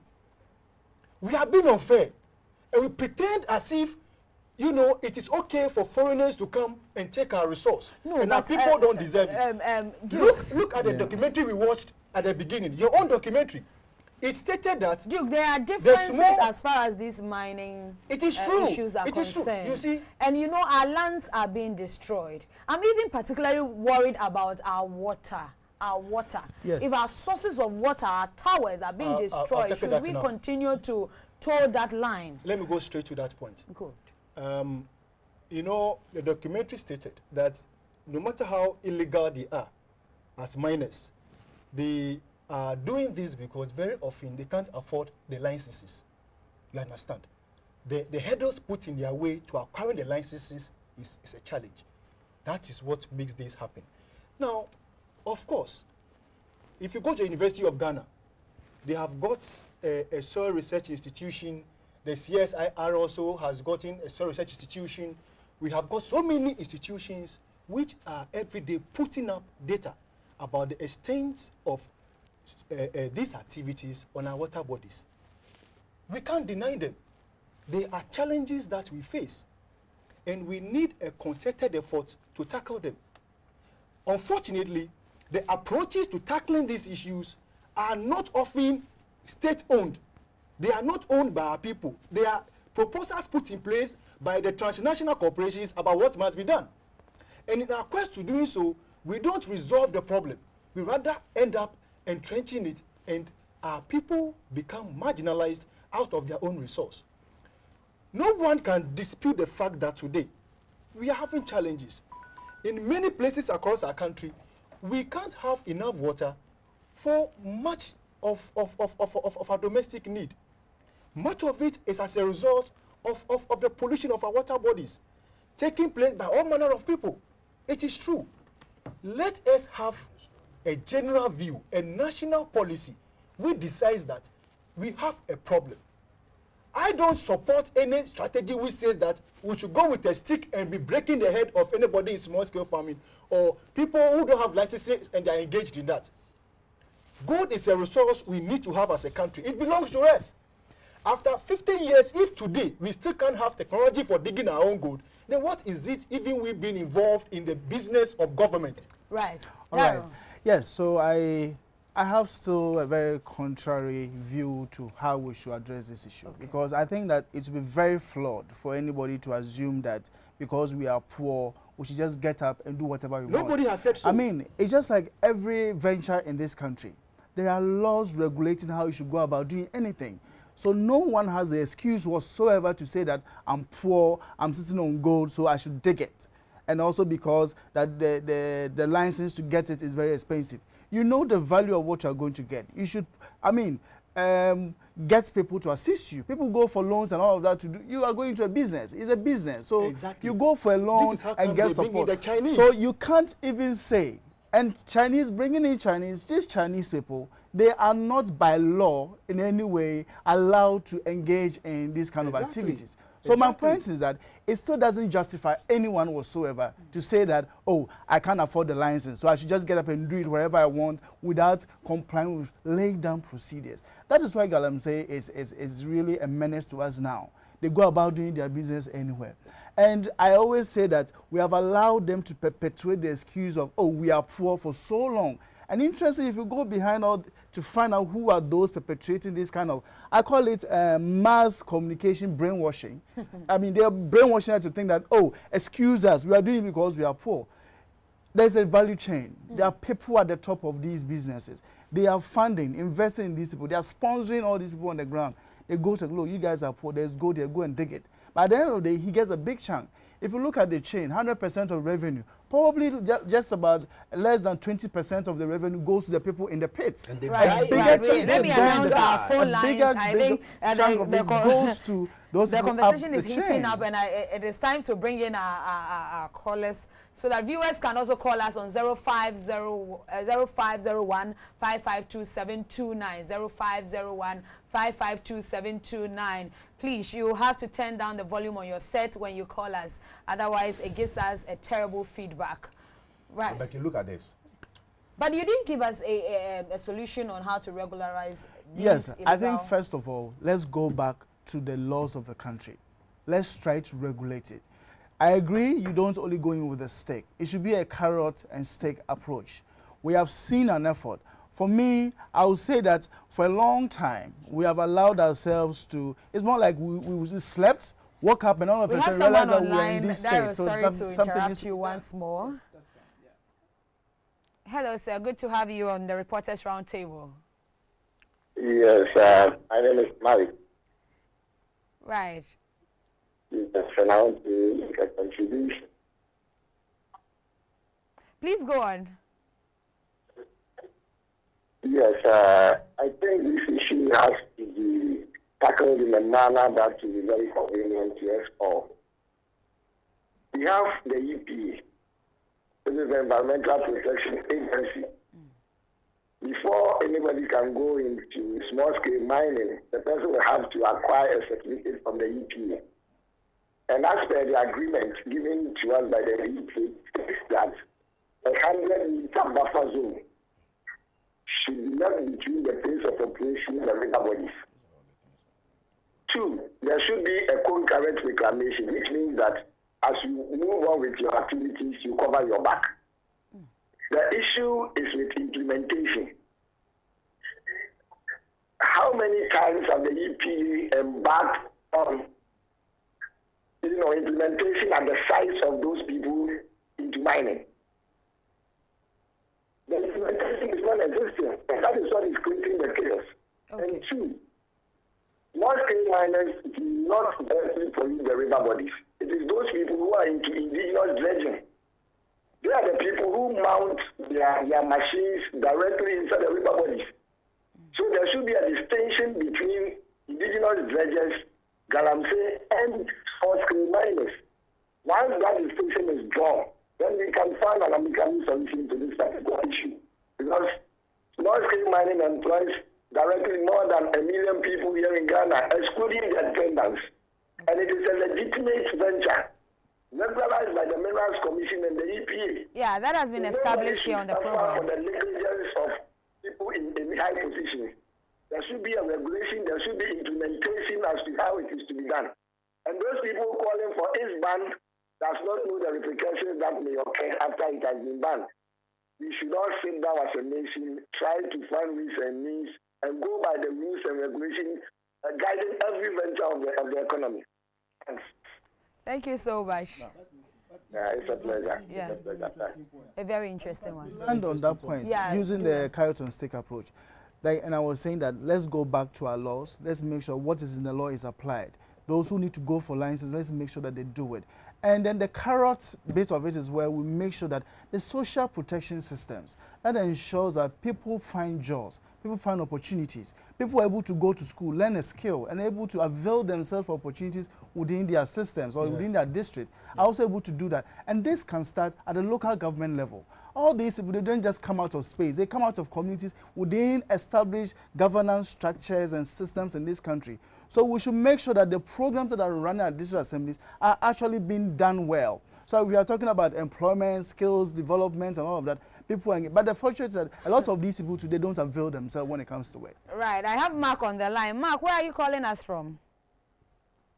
Hello, good afternoon. I'm greeting to your panelists too. Yeah. You can go on, Mark. Tell us where you're calling from. I'm calling from Centers. Okay. Yeah. Regarding the regularization, see, it is not possible to live in our own land and for people to come and invest 1 million and make 1 billion. And you sit and always worry them. People will also get out and do their own thing. But for one to even get a legal document, it is not an easy task. You will spend a whole time before you even get legal documents to start mining. But we all also admit that chiefs and big men are also part of the whole thing. What it means is that they are also making money out of it. So what we have to do is to make it much easier for the indigenous, for also for them also to be able to be part of the show and also be. To be part of the show, he says that we should. Yeah. Across and then before the time runs out. Yeah. Now, look at these statistics. In 1960, the population of Ghana was about 6 million. Now, per capita water cover for Ghana was about 8.184 cubic meters. That is, each person had that water available to him or her. As of today, per capita water, that is 2000 and now this is 2013 data I'm talking about. Per capita water cover for each person now has become 2.012 cubic meters. Great. Now, hold it there. I have Kwabena J from Kumasi. Kwabena, let me hear you. Hello, good afternoon, madam. Good afternoon, Kwabena. How are you? I'm good, and how about you? But I guess I'm good. I'm also very good. Great. This is my first time of watching this program. I'm a journalist. I work for Silver FM in Kumasi, and I'm sick. I couldn't go to work today, so I'm chance to just watch you and talk about to you guys. But what I have to say is that sometimes you can, I think, it is possible it will put them for you to write some journalists who live in the middle bit, who have basic experience of what is happening around in our country. When it comes to Ashanti region, myself was specifically, there are so many Chinese foreigners there doing Galamsey activity. When we go to Masucho to Kum, we even buy sachet water before we can just get water to bath. Wow. Everything is just going astray. And the authorities are just there looking at this unconcerned. My question is, how long will Chinese live in this country when we lose our environment? If they take everything away, they finish taking our goods and their money and go back to their country, what are they living? The legacy that we are living to the future generation. What I'm saying, somebody somewhere or somebody in authority or in the post should rise up and act, because when you go to those places, what is happening at this moment is very appalling. And I can't use words to describe those things. So I really beg you, and let the people know, people are suffering. River bodies are being polluted day in and day out. Our forest is just going out. Even the food stars and cocoa, they are cutting them just like anything else. The wind can just take away. So you're doing a good job anyway, but some people need to act, because we are just losing everything just like that. Thank you. Thank you, Kwabena. Now, yeah. The fear is that, and this is a measured statistics, that by 2050, when Ghana's population will hit about 40 million people, available water to each individual will be just 1.33 square cubic meters. Now, what are we talking about? We have destroyed all the water bodies around us. The doomsday we've had a few years ago has everything to do with water, our water resources. When the Volta River can no more provide enough water to feed the dams, so you cannot divorce the the energy crisis we've had 2-3 years ago from a water crisis. Ghana has moved gradually, and we are at the brink of water crisis. And what do you see? You are traveling across the river Ankobra, and you just turn on Ankobra, then you will and look toward the sea. You will see a clear mark between the river and the sea because of the different colors. One is like a talk of different colors. Hold it there. Asante from Nungwa is on the line. Hello, Asante. Yeah, good afternoon. Good afternoon, yeah. Please, I think that... Hello? Yes, Asante, we're hearing you loud and clear. Please go ahead. Yeah, what I'm saying is that when you are organizing programs like this, you should go to the places where the people are seriously affected by the actions, so that when they come, the whole nation will see what is going on. But people come and talk book long, big English, explanation data. It is not helping. So go to the villages, the sicknesses they are going through, they are suffering from the problem. Their farms are being destroyed. So when you bring them on, they can give us real facts, what is on the ground report, so that it will hit the people in charge to act in accordance to what we're supposed to do. I have been to a village somewhere, madam, you will weep. And they have been confused. The people themselves think that when there's no Galamsey, they can't survive. That is what they have pumped into their minds. So they are not going to school. I went there as a researcher. And then the people will not go to school. They prefer going for Galamsey because the people have told them that will give you quick money. And they are not going to school. Meanwhile, there are rivers sports that are polluted, and nothing is happening. So it is a serious issue, very, very serious issue. So please, I wish you would bring those people for them to come and tell us what they are facing so that the government will see what is happening in Halifax. Thank you so much. Thank you. We have been there in the regions, Asante. We have been. I don't know whether you've been following us on our news. We've done several reports, and even when we started the program, we showed you an aspect of the report from Chebi. Chebi, yes. Okay. Yeah. So we'll still follow up on it. It's a very relevant point you have raised. Yeah, we'll still do more. We'll still do more. Thank you so much. So when we allow this activity to go on because people are hungry, people do not have jobs, what we are doing is that we are killing the future of this country. For me, short of calling for a ban, I would say that we need to place a considerable amount of moratorium on small-scale mining in general in the country. If the Minister for Lands and Natural Resources can be bold... Is it illegal mining you're talking about? No, I'm talking about small-scale mining. Okay. Right. We should place at least a 6-month moratorium on small-scale mining and then regularize our legal processes for acquiring licenses for small-scale mining. Because, you know, the last amendment that was done in December 2015 also made it criminal for you to bring a foreigner to come and participate in small-scale mining. It also gives the power to the minister to confiscate every equipment that was used, the money that is gotten from it, the mineral that were mined in illegal mining, all those things, the courts have been given the power to seize them. Okay, so Justice, we have Aaron from Tema. Let's hear Aaron first. Hello, Aaron. Hello. You're live on the Reporters Roundtable. I just want to cite an example. I did my national service there at NT. And at that time, my father was a police officer at St. And sometimes when you go to these villages, what you see in their water, I can give a clear example of one thing that I can say that I would say he's above all the kids for now, because a village at St. called Donkoto, the people went there for the land to do their land, but the chief denied, he didn't allow, because he said they will destroy their water for the villagers in case there is a shortage. They won't get access to water. But other chiefs, most of these things are happening. The chiefs are giving the land out without giving the farmers their own knowledge.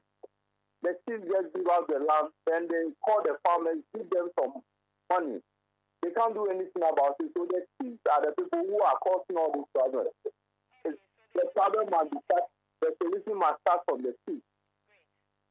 Thank you. You're welcome. Thank you. Okay. So this one says, hi, I am Gizo. Small-scale mining and Galamsey are two different things. Legitimate small-scale mining is regulated by the Minerals Commission and the EPA.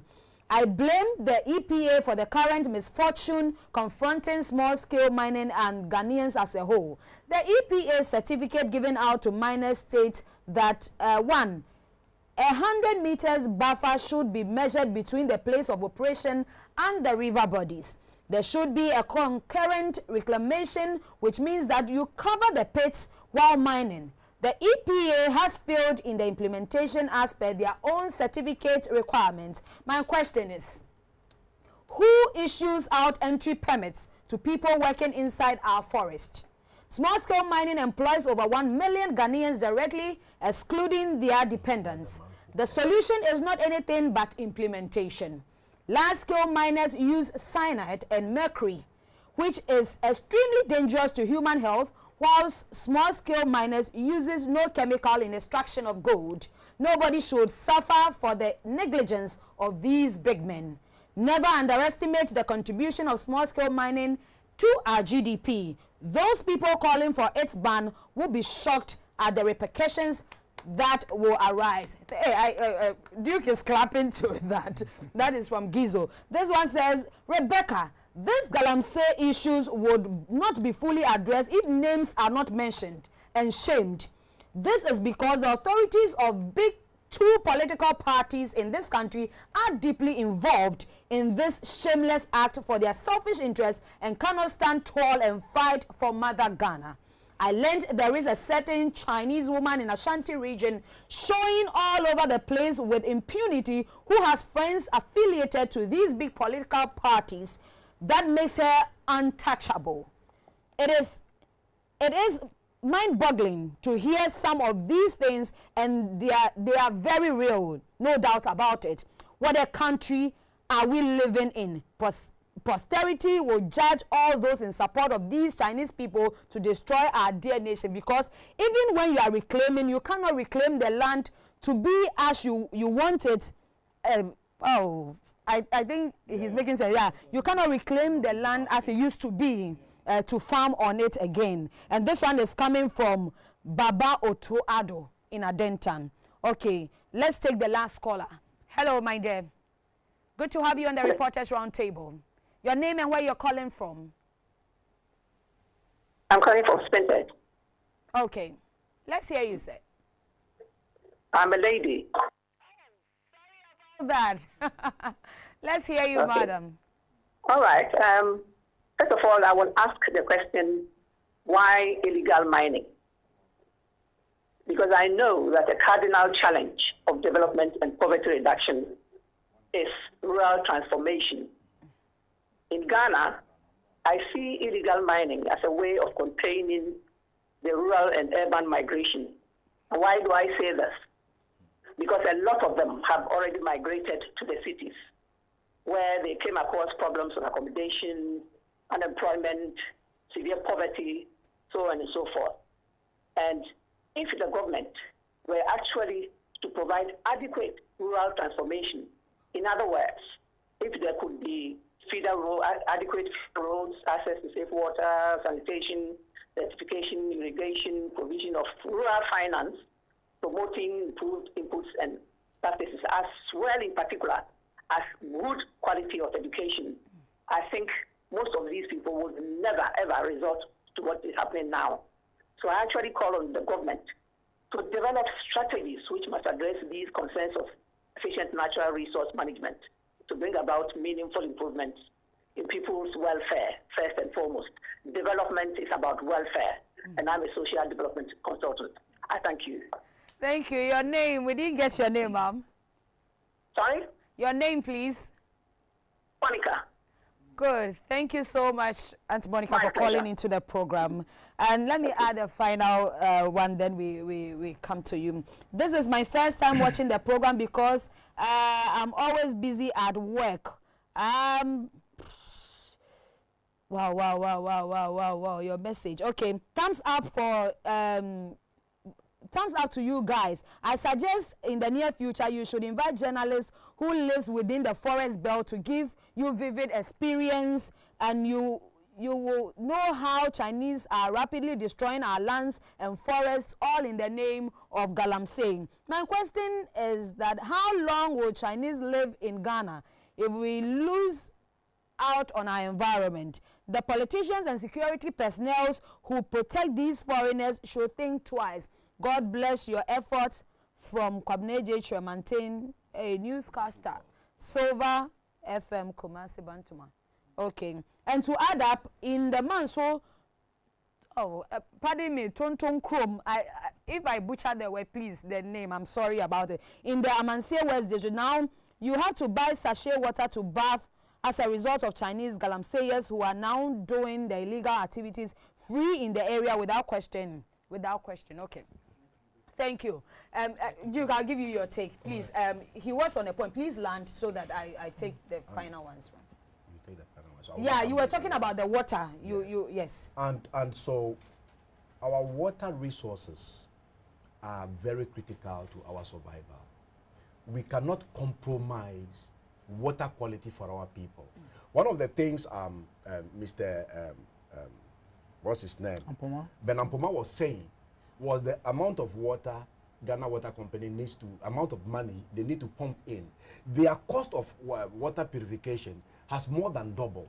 And what this means also is that there is a lot more chemical being added to the water that we are supposed to drink. Why? Because this water, the fresh water sources, the raw water sources have all been polluted, and you need to add in a lot more chemicals before we can get clean water to drink. But a time is coming when, like he said, importing water is not an option, but it is gradually becoming an option. That is why for some of us, we cannot sit by and look on unconcerned, no matter the activity you are carrying out. Look, we visited the Barikesi Dam. Farming and lumbering is what is destroying that water body, not Galamsey. But all over the place, there are various activities that are destroying our water bodies, and it is gradually driving us to the brink. We need to take action on it. In some countries, water security is a national security issue. They don't compromise with it. Why don't we give these, our water body protection, to one of the wings of the military? Because the only institution left standing in Ghana, I keep saying, is the military. And they are the only people Ghanaians fear. If we have come to a point that we can no more do anything about it, let's hand over our water resource protection to the military and see how they will protect it for us. Great. Dayo. Yes. Let's have your final word. Then you tie in the issue of how it's affecting private sector. Yes, I think for me, I really want to pick up on the points made by Monica, which was very good. Yeah. And I always say that. So that is where we recognize that this issue needs to be tackled here and now. I mean, this is the point where everybody almost in Ghana now is more like, okay, we're just seeing this. So right now, we have the social support to make sure that we deal with this issue. And whilst we are doing that, and I think that nobody said that illegal small-scale mining should be outlawed. Nobody has said that. What we are saying is that the illegal Galamsey activity, that should be banned. And I like the call for a moratorium. I had actually indicated the same thing on my sheet here, was ready to put it forward. And that is very critical. You need to stop it now, and then you go back to the table. What do we need to do to make sure that it does not become what it has become now? And then secondly also, the issue of making sure that the social systems are also addressed. All the safeguards, protection, safety net for communities, for people in the rural areas are also addressed. And I have to say, there's a perception that the monetary aspect of minerals is all that we need to be focused our attention on. No, it's not only about the minerals or the money we get from it. There are a lot of social and ecological considerations that need to be on the table when we are deciding whether we will mine a place or not. And for this, I will say that every government, the EPA, the Minerals Commission, and even the Forestry Commission, when they are giving out permits, they don't only have to look at, okay, how much is this mining of the bauxite going to give us? Okay, billions of dollars, so go ahead. Forgetting that there are other issues like water challenges that communities will face with, agricultural opportunities, and all of those, and that will suffer. We should start internalizing the issues that come from mining. Not just look at the value of the money. There is more people who suffer. If you put all of that together, what people suffer, the costs of mining to the benefit that we get, you might realize that the cost is much more than even really the benefit that we get. And I have to say that right now, we need a very bold leadership. Seriously, we need a very bold leadership. Not somebody who just talks and then walks away. I mean, it's going to be very challenging. People are going to call you all sorts of names. I've already heard a lot of commentary by people, very renowned people in society who are saying that, don't touch this. I mean, I think that is a very defeatist approach. We shouldn't stop it. It's a very positive action. Let's support it. Let's go ahead with it. It's going to be challenging, but there are a number of people out there who also want to support. And I have to say, let's get all the information department, the advanced, their information experts in the communities, doing announcements on the rights of communities as well as their responsibilities when it comes to mining. There is free, prior, and informed consent. You can't mine anybody's land because you have been given a permit. You need to seek permission. We should let the communities know. As they are crying foul, they should know that they have first right to use of their land even before a mining company. And for me, if we can put all of these things in place, we'll do a lot. And I really want to say that the thinking that is an issue of poverty, I think is flawed. And we need to have a strategy to disabuse people's mind of that. It's just a strategy by the syndicate to perpetuate the act of illegal mining in this country. Right.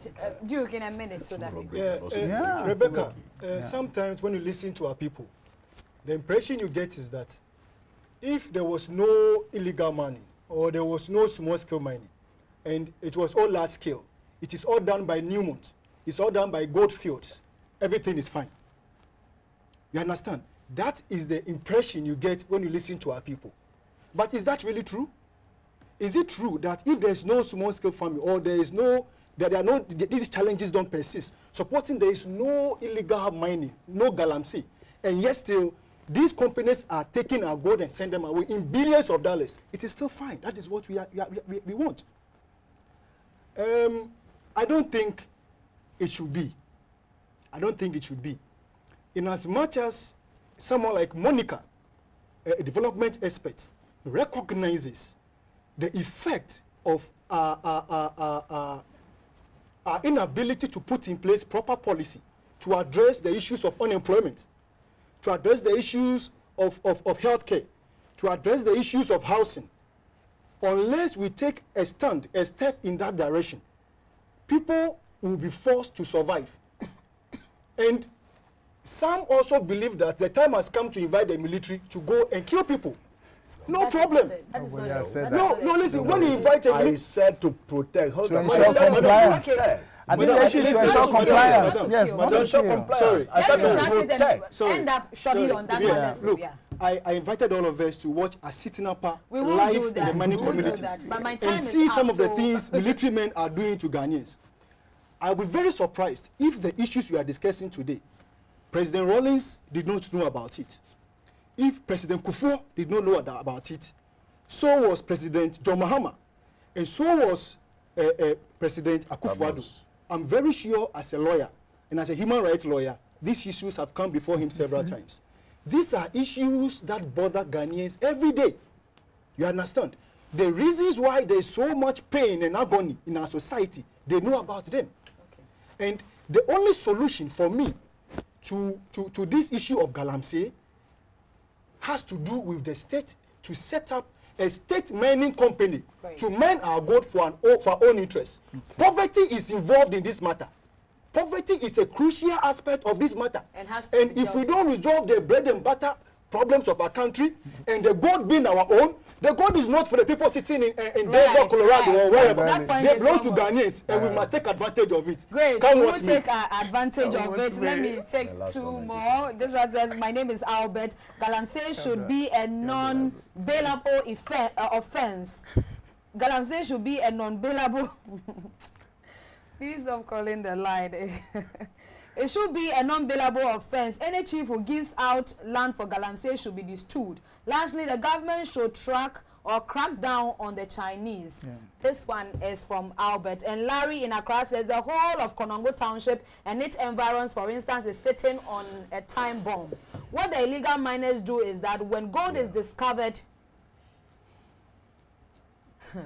I think, yeah, they're still calling. Yes, they're still calling the line. When gold is discovered at, let's say, the Flagstaff House, the miners come to negotiate with the landowners to sell their houses so they can prospect for their mining activities. If the landowners refuse, the miners then devise a plan to start digging at, let's say, Coconut Grove Hotel right to Flagstaff House. They dig about an electricity pole length deep down before they channel their direction towards the Flagstaff House for the gold. Most often, the money offered these landowners are so enticing that they have no option than to sell out their houses. These practices must be checked, else Konongo Township faces imminent cave-in. Right. And this one is from Larry in Accra. And that is how we wrap up on the program. My name is Rebecca Ewa. And thank you so much for being a part of this program. It was produced by Phyllis Kofi, Max Isu, and Celestine Avi. And it was proudly sponsored by ATL, bringing fabrics to life. And my beautiful dress was also designed by Ashrifia We're in Adentan. Follow us on our Twitter handle @RoundtableGH. Goodbye.